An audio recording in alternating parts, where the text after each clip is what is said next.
తిరుపతి లడ్డులో కల్తీ జరగలేదని చెప్పి సిబిఐ సిట్ సుప్రీంకోర్టుకి నివేదిక ఇచ్చినా కూడా కూటమి ప్రభుత్వం ఎందుకని మళ్ళీ ఫ్లెక్సీలు వేస్తూ ఉంది? ఈ గొడవలన్నీ జరగటానికి కారణం అవ్వాలి కదా.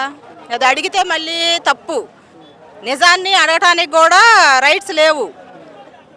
అందుకని వీళ్ళు ఇలా చేస్తున్నారు. ఈ గొడవల్ని ఈ సమాజంలో అందరికీ హక్కు ఉంది కదా అడగాలని, మీరు ఇలా ఎందుకు చేస్తున్నారని అడిగితే మనుషుల్ని కొడతారు, కర్రలతో పట్టుకొని రోడ్ల మీదకి వచ్చి కొడతారు. అదేంటని అడిగితే ఇప్పుడు అందరిని కూడా వాళ్ళని కూడా కేసులు పెట్టి లోపల పెడతారు.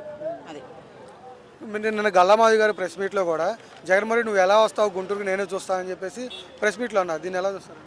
రాజ్యాంగంలో ప్రతి ఒక్కళ్ళకి ప్రతి ఒక్క చోటకి భారతదేశంలో వెళ్ళే హక్కు అధికారం ఉంది. ఎవరిని ఆపటానికి లేదు. రేపు ఇదే పొజిషను వాళ్ళ కార్యకర్తని వాళ్ళు పలకరించడానికి వస్తే మనము ఆపటానికి లేదు కదా. ఆవిడ అలా మాట్లాడటం తప్పు.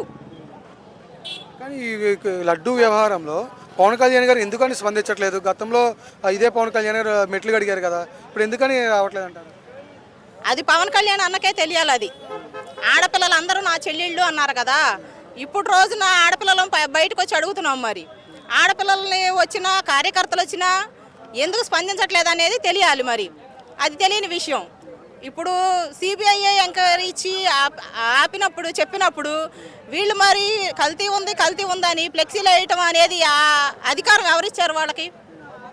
అది తెలుసుకోవాలి మరి.